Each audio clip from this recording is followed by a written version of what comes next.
I kicked the door in, and I want you to know my leg remembered how before my head did, remembered from a long time ago, from a different door, a door I'll come to, because that's the other half of this story and you can't have the one half without it. But the music room first. I kicked the door in because I heard a child on the other side of it crying, "Please let me out, please, please let me out." And there is no sound on this earth that moves a man faster than that. And I went through that door without a thought in my head but to get to her. I'll tell you how I came to be there at all, because it wasn't my post. That matters. Like everything in this story, it turns on a small chance. I was an old guard by then, near the end of 40 years, and they didn't put old guards on the sharp posts anymore. They gave us the quiet rounds, the evening walk through the family's wing, checking that the windows were fast and the lamps trimmed, and the doors that should be locked were locked. A caretaker's round, really, the kind they give a man they're getting ready to pension off. And I'd come along the gallery past the music room, a room I'd no reason to stop at, a room that should have been empty at that hour, the schooling done for the day, and I'd have walked right past it, would have my mind on the next window and my supper after, except that I heard the crying through the door, and not just crying, the words, "Please let me out," and my body stopped before my mind had caught up to why. The way a body does when a sound goes straight past the thinking part and strikes the old buried part underneath. I stood at that door one breath too, and I should tell you I almost did the sensible thing first, almost knocked, almost called for a lady in waiting, the correct quiet way to handle a distressed child behind a door. But the words came again, "Please let me out," asterisk, and something in me that was not a 60-year-old guardsman on a caretaker's round, something much younger and long buried, took over my leg and I kicked. And the kick, I have to tell you about the kick, because it's where the two halves of this story first touch. I hadn't kicked a door in years. Old guards don't. But my leg knew how, knew it cold, and the knowing came up from somewhere with a flood of something I didn't have time to name in the moment, and have spent the weeks since unable to stop naming. Because the last time my whole body had moved like that without my leave, toward a closed door and a voice crying to be let out. The voice had been my own, and the door had been the one they took me through at 14, and the body crying "let me out" had been mine, and no one had kicked it in for me. That's what my leg remembered. That's what came up the back of my knee as my boot hit the wood. 40 years buried, and it took a child's voice through a door to bring it all up at once. So that I was, in the half-second the door gave way, both the old guard breaking in and the boy nobody broke in for, both at the same time, and I think I was weeping a little before I was even through, before I knew a single thing about what was on the other side. And there was no lock holding her. That's the first strange thing. I'd half expected in the half-second a guard gets to expect anything to find her trapped, some accident, a jammed latch, a fallen beam, a person holding the door. There was nothing. The door hadn't even been locked from outside. It had been barred from within, a chair jammed under the handle, a child's barricade, the kind of thing a small person builds when they want to keep the world out and have nothing to build with but the furniture. I'd kicked through a 7-year-old's chair barricade. The Princess Linnea, she'd just turned 7, was on the floor in the far corner of the music room with her back against the wall and her knees up and her face wet, and she wasn't trapped by anyone. She'd shut herself in. She'd built her little barricade and got behind it and cried, "Please let me out." And the asterisk out she meant, I'd understand by the end of that night, had nothing to do with the room. But I didn't understand that yet. I stood there in the wreck of the door with my heart going and my eyes hunting the room for the threat, and there was no threat. There was just the music room in the gray evening light, the old harp in the corner, the stands, the little gilt chairs, the cold hearth, and the child on the floor, and a kicked-in door behind me, and a quiet that my own violence had just torn a hole in. And the princess looked up at me, this big armored man who just smashed through her barricade, and she did not look afraid of me. That was the thing that stopped me. A child should be afraid of a door being kicked in over her head. She wasn't. She looked up at me with her wet, ruined face, and something in it was almost, relief isn't the word, it was too tired for relief. Something in it was almost recognition, as if some part of her had been waiting a long time for someone to come through that door, anyone, and was past caring how. I should tell you about the harp, because I noticed it before I noticed almost anything else in that room, and the noticing is part of why this story is mine to tell and not some other guard's. It was a good harp. An old one, well made, the kind a maker pours years into, and I knew it was good the way you know a thing you were raised to know, in the hands before the head, because my hands knew harps before they ever knew a sword, and I'll come to that. But I want to set it down here, the harp in the corner of a room where a child had barricaded herself against being made to play it, because the whole cruelty of the thing was sitting right there in that beautiful instrument. A thing made to sing, made by someone's patient love to bring joy into a room, turned into the bars of a cage for the child who was meant to play it. I've made instruments. I know what goes into one. And to see a harp standing there as the thing a child was hiding from, that did something to me before I understood any of the rest, some old grief in me turning over in its sleep. Let me step out of the room a moment, because I have to tell you about the other door now, or none of the rest will mean what it means. I told you my leg remembered. Here's what it remembered. I was not born to the guard. I want that understood, because most of us were sons of guardsmen, raised to it. The barracks the only home they ever knew, but not me. I was born to a different thing, a small thing, a good thing. My father was a maker of instruments in a town south of here, a luthier, and I was raised in a workshop that smelled of cut wood and varnish and glue, raised to the trade, raised to make the very kind of harp that stood in the corner of that music room, and I loved it. I want you to know I loved it, the wood and the work and the slow, patient making of a thing that would one day sing. That was the door I was born behind. And it was a good door, and I'd have stayed behind it my whole life happy, and I didn't, because when I was 14 the levy came. The levy. The Crown's right in those years to take young men for its service, for the wars that were always coming or going on the borders, and my name came up, or rather my father couldn't pay the fee that bought a son out, the fee the richer families paid, and so I was taken. 14 years old, taken from the workshop that smelled of cut wood, taken from the trade I loved and the life I was born to, and put into the service, because the Crown needed bodies and mine was a body, and there was no one to pay to keep me behind my good door. I can still smell that workshop.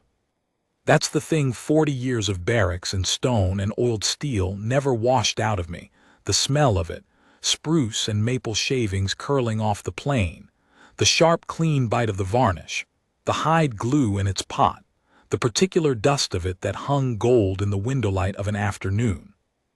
My father's hands, which were patient hands, the most patient hands I ever knew, showing me how you listen to a piece of wood before you cut it, how a soundboard has a voice in it before it's even shaped, how you don't force the thing, you find what it wants to be and help it there. That was the whole philosophy of his trade, and I think now it was the whole philosophy of his heart. And it's the opposite, the exact opposite of what was done to me and what was being done to the child in the music room, because the Crown does not listen to the wood before it cuts. The Crown has a shape it needs, and it makes you that shape, a body for the wars, a bride for the treaty, and it does not ask what you were before, what you might have wanted to be, what voice was already in you. It just cuts. And I begged. That's the thing I've never told anyone, the thing the locked music room dragged up out of me after 40 years of keeping it down. I begged.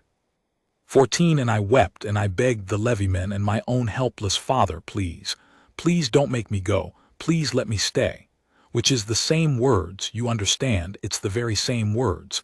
Please let me out, please let me stay, the words a child cries when the grown world has decided a thing about their life and the child can feel the door of it closing and has no power on this earth to stop it but the words. And the words never work. The words are just the sound a small life makes while it's being decided. My father couldn't look at me. That's what I remember most, sharper even than the fear my patient father who taught me to listen to would, who could not meet his son's eyes while the levy men took him, because there was nothing he could do and we both knew it, and the not being able to was killing him. He died while I was at a border post, 3 years on. I never made another instrument. I never went back to the workshop. The door shut at 14 and it stayed shut, and the boy who'd loved the cut wood smell became a thing the crown needed. And that was the whole of how a life gets taken. They made me go. Of course they made me go. And I became a guard, and I was good at it, 40 years good at it. And I built a whole life behind the door they shoved me through, and it wasn't a bad life. I'll even say it was a life with things in it I'd not have had in the workshop. But it was never the life I chose. It was the life that was chosen for me by a crown that needed a body, when I was 14 and weeping and begging to be let stay behind my good door. And no one let me, and I have never in 40 years stopped being, somewhere down under the armor, the boy who was taken from the workshop that smelled of cut wood. So when I kicked through that barricade and found a 7-year-old on the floor crying, "Please let me out," not trapped by any lock, trapped by something I couldn't yet see, I want you to understand that I was not looking at a stranger. I was looking at myself. 40 years and a world of rank between us, a guardsman and a princess, and we were the same.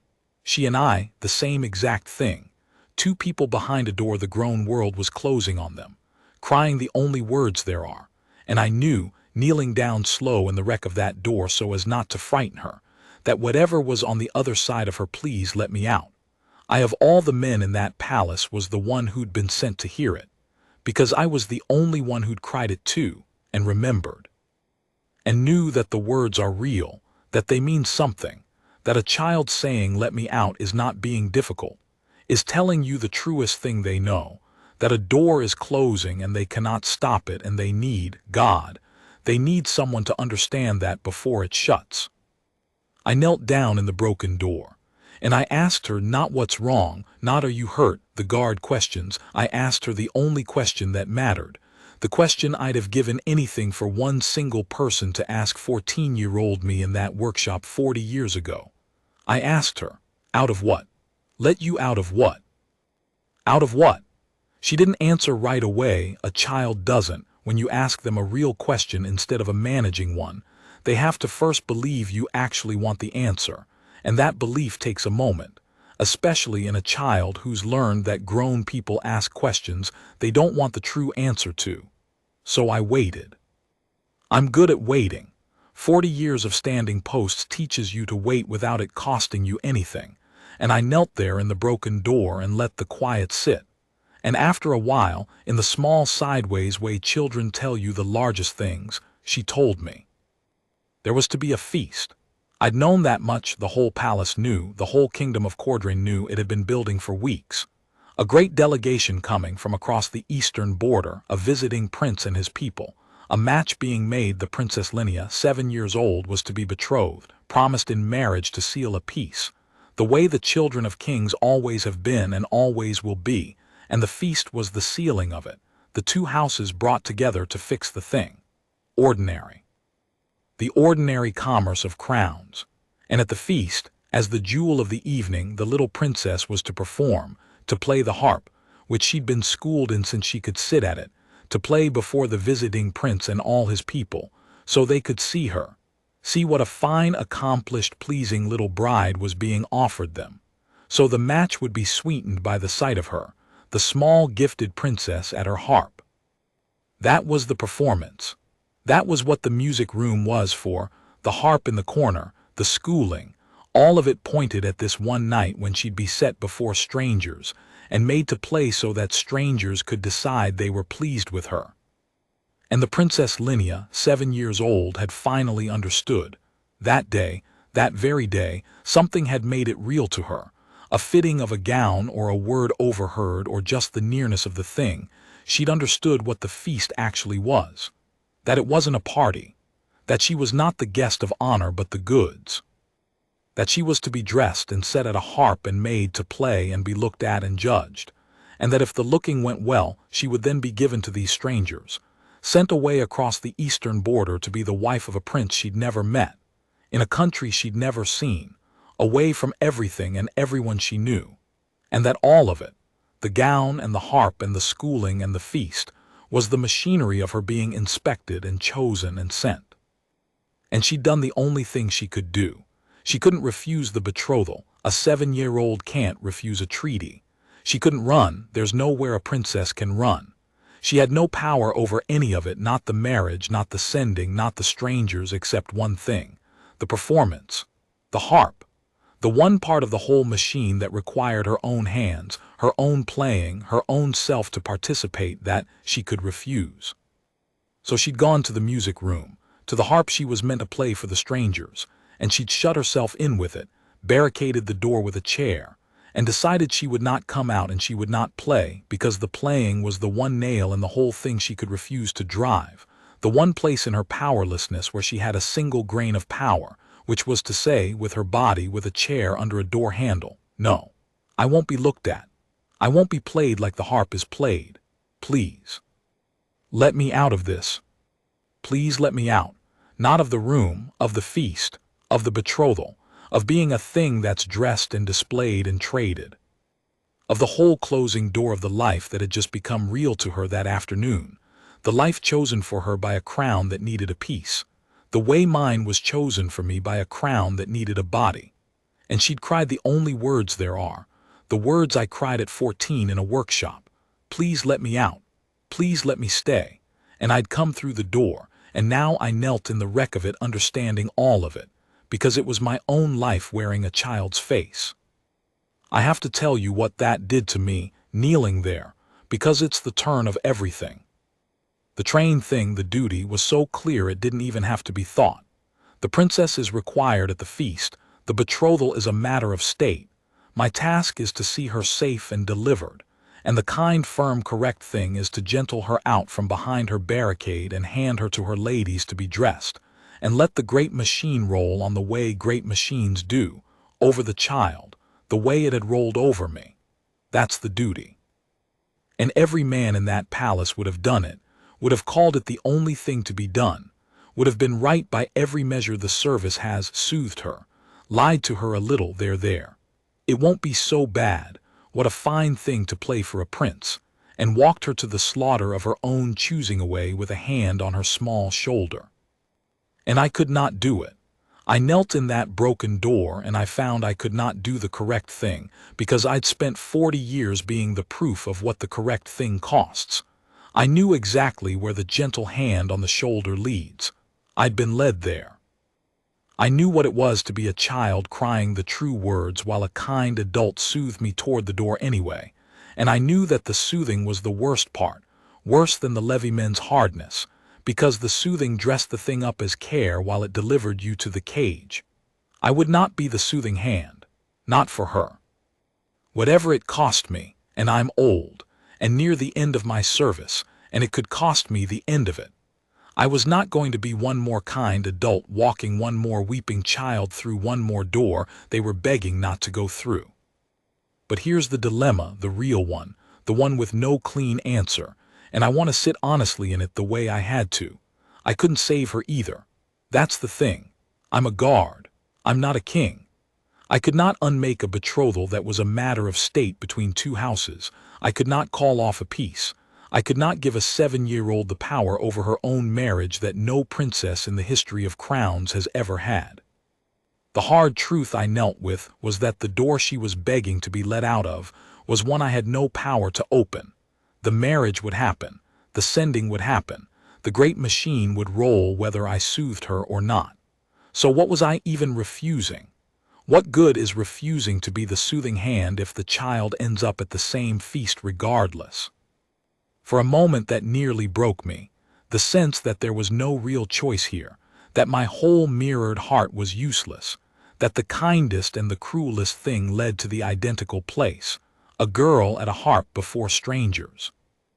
And then I found the one thing, the small thing, the only door I actually had the power to open. It wasn't the big door. I couldn't free her from the betrothal.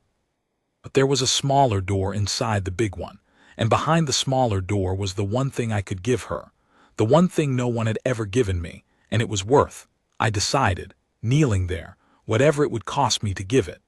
The thing I could give her was a choice. A small one. The only one in the whole machine that was actually hers, and the cruelty was that no one had ever told her she had it, because no one thinks to tell a child the small truths when they're busy moving her through the large ones. Here is what I understood, kneeling in that broken door, that none of her kind managing keepers had thought to say. She could not refuse the betrothal, but the performance, the playing, the harp before the strangers, that was not the betrothal. That was decoration on the betrothal. The match would be made whether she played beautifully or not at all. Treaties are signed over the heads of children regardless of how well the child plays the harp. And so the thing she'd seized on, the one nail she thought she could refuse to drive, she was right that it was hers to refuse, but she'd misunderstood what refusing it would cost, because she thought the playing asterisk was the cage, when really the playing was just the part of the cage they'd handed her the key to make her feel she was participating in her own sale. The performance was the one part she could decline without breaking anything that couldn't be broken, and no one had told her that. They'd let her believe she had to play, that it was all one seamless wall of obligation, when in truth there was this one small movable stone in it, this one place she could say no and have the no actually hold. So that's what I gave her. I told her the truth plainly, the way I'd have wanted it told to me at 14. I told her I couldn't get her out of the feast. I wouldn't lie to her. I told her the feast would happen and the betrothal would happen, and I hadn't the power to stop those and wouldn't pretend I did, because she was too clever for comfort and deserved better than to be soothed with a lie. But I told her this, that she did not have to play, that the harp was hers to refuse. That if she walked into that feast and sat with her hands in her lap and played nothing, the world would not end, the treaty would not break. Her father might be angry and the court might whisper, but the actual machine would roll on exactly the same. And so the playing, the one thing she'd locked herself away to refuse, was a thing she could simply decline, openly, with her chin up, and survive. That she had, in the middle of all that powerlessness, this one real grain of power, not to refuse the marriage, which she couldn't, but to refuse to perform her own pleasure about it. To go to the cage because she had to, but to go to it without singing. To not pretend with her hands on a harp that she was glad. It doesn't sound like much, I know it doesn't. A child still betrothed, still to be sent, and all I'd found her was the right to sit silent at a feast. But you have to understand what it is to a powerless person to be told they have one real choice, one place where their no is allowed to hold. It's everything. It's the difference between being a thing moved through a machine and a person walking, however constrained, on their own legs. I'd never been given it. No one ever knelt in my broken door at 14 and said you have to go. I can't change that, but here is the one thing that's still yours. If one person had shown me the one grain of choice still in my hands instead of just soothing me through the door, I think I'd have carried these 40 years lighter. The cage is the cage. But there's a world of difference between being thrown in and walking in with one thing that's still your own. She came out from behind her barricade. Not because I'd fixed anything, I'd fixed nothing, the feast was still coming, but because I'd told her the truth and given her the one real thing, and a child can come out from behind a door when they're holding even one grain of their own power, where they can't come out holding nothing. She let me help her up. And we sat a while in the wrecked music room, the guard and the princess, the harp in its corner unplayed, and I didn't soothe her and I didn't manage her. I just sat with her in the truth of her situation, which was bad, and didn't pretend it was good. And that, I learned this at 14 and confirmed it at 60. That is the only comfort that's worth anything to someone the world is closing a door on. Not lies about how it won't be so bad. Just someone sitting in it with you, not pretending, holding the one grain with you. The feast happened, the betrothal was made. And the Princess Linnea walked into that hall in her gown before the visiting prince and all his eastern people, and she sat at the harp, because they sat her there, and the whole court waited for the jewel of the evening to play. And she did not play. She sat with her small hands folded in her lap and her chin up and her eyes level, and she played nothing, not a note, in front of the whole assembled court and the strangers who'd come to be charmed. A silence where the performance was meant to be, the loudest silence I ever heard, a 7-year-old refusing in the one place she could refuse to perform her own gladness about being sold. The court was scandalized. The visiting prince's people didn't know where to look. Her father went rigid with fury. And the Princess Linnea sat there with her hands in her lap and did not play and got away with it, survived it, exactly as I'd told her she would because I'd been right. The treaty didn't need her music. The machine rolled on, and the only thing her silence cost was the court's comfort, which is a thing worth costing. I caught her eye once across that hall. I was on the wall, furniture again, a guardsman among guardsmen, no one. And she found me, the way the small ones do, and there was no smile. It wasn't a thing to smile about, but there was a look between us, the look of two people who know the same secret, which was, I went in, but I didn't sing. You taught me I didn't have to sing. And I gave her back the smallest nod, the kind no one else in that hall would have caught, the nod of the one man there who knew exactly what that silence had cost her and exactly what it was worth. It cost me too, in the end, not much, but some. It came out, the way things do, that a guard had been in the music room, had spoken to the princess before the feast, had perhaps put the notion in her head. You can't have a princess refuse to play at her own betrothal without someone going looking for who'd encouraged it. They couldn't prove I'd done more than answer a frightened child through a kicked-in door, and a man can't be broken for that, but there was a coolness after, a sense that old Tarrant had overstepped some line, and my last years of service were quieter and lonelier for it, posted further out, trusted less. I don't care. I've said that before in my life and not meant it. I mean it about this. Those quiet, lonely last years bought a 7-year-old the knowledge that she had 1 grain of power in a powerless life, and she used it, and she'll carry it. I have to believe she'll carry it into that Eastern marriage and that strange country and that whole arranged life. The knowledge that even when they've decided everything about you, there's always some one small thing that's still your own to refuse, and that refusing it, even when it changes nothing, is the difference between being a thing and being a person. That's what the workshop boy knew, the one they took at 14, the one who became old Tarrant on the wall. They took my whole life and made it theirs, but they never made me glad of it. 40 years in armor, I never once pretended the levy was a kindness, never once performed gratitude for the life that was stolen from me, kept that 1 grain, you can take me but you can't make me sing, and it was the only thing of myself I had left, and it turned out to be enough to keep because it was mine. And kneeling in that broken door, I finally got to give it to someone before the door shut on them instead of after. You have to go. I can't change that. But here is the one thing that's still yours, the thing no one gave me. I got to give it. A kicked-in door, a barricade of 1 small chair, a harp left unplayed in a scandalized hall, and a child who walked into her cage on her own legs, holding the 1 grain, not singing. Please let me out, she cried, and I couldn't let her out, no one could. But I could teach her how to walk in unbroken. And some nights, the old nights, the lonely ones at the far posts, I think that's the only thing I ever did in 40 years of service that the workshop boy would have understood, that he'd have looked at. The boy who loved the wood and the making and got taken from all of it and said, yes, that was worth the armor. You finally opened the 1 door they left you the key to, and you opened it for someone else, before it was too late.